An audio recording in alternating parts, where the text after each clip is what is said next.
Blacks were able to establish a presence in classical music as early on as the 18th century, and not just as instrumentalists, but also as composers.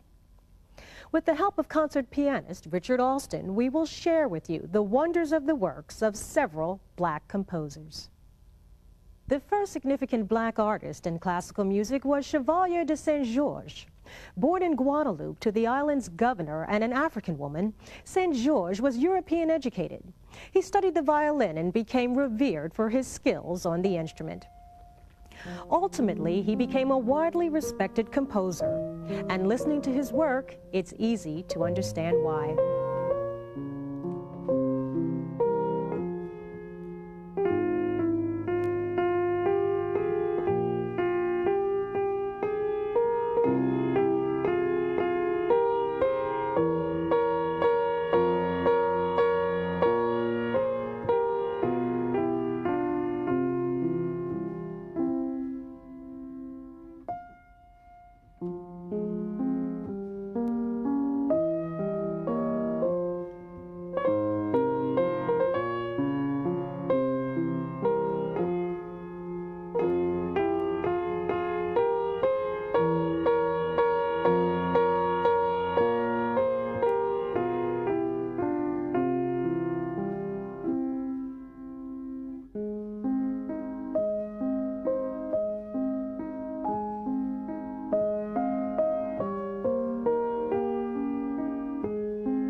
Born in England, Samual Coleridge-Taylor studied at the Royal College of Music and later earned international acclaim for his compositions. In 1904, he was enthusiastically welcomed to the United States and even enjoyed an invitation to the White House by President Theodore Roosevelt. It was the first time a black classical musician had been openly received.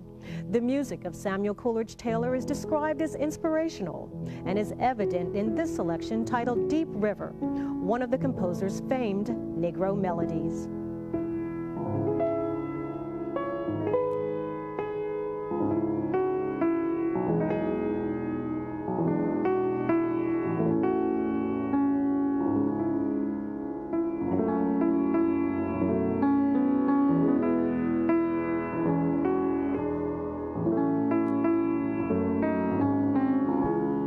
The beginning of the 1900s brought with it several talented black musicians who had received training in the finest schools and conservatories in the world.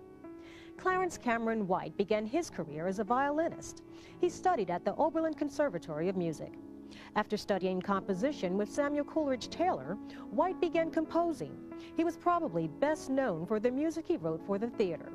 In 1931, he traveled to Haiti to do research for the opera Owanga, for which he wrote the music. Still, this highly educated and accomplished musician could not escape labels. Another composer to come out of Oberlin in 1908 was Robert Nathaniel Dett, who began his study on the piano. He valued the folk music of his race and was one of the first black composers to combine classical music and spirituals. The most highly acclaimed black composer to date is the man known as the Dean of African American Composers, William Grant Still. Born in Woodville, Mississippi, he pursued a professional career against his mother's wishes. After studying at Oberlin, Grant often worked in popular music. Here we see him playing in the pit orchestra for the musical Shuffle Along in 1921 with several others who went on to find success in classical music, and one who made a name for himself in popular music, pianist U.B. Blake.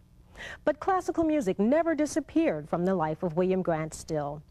His Afro-American Symphony became the first major work by a black composer to be performed by a major orchestra when the Rochester Philharmonic did so in 1931. Listening to this work titled Summerland, it's easy to place William Grant Still among the greatest composers of any race.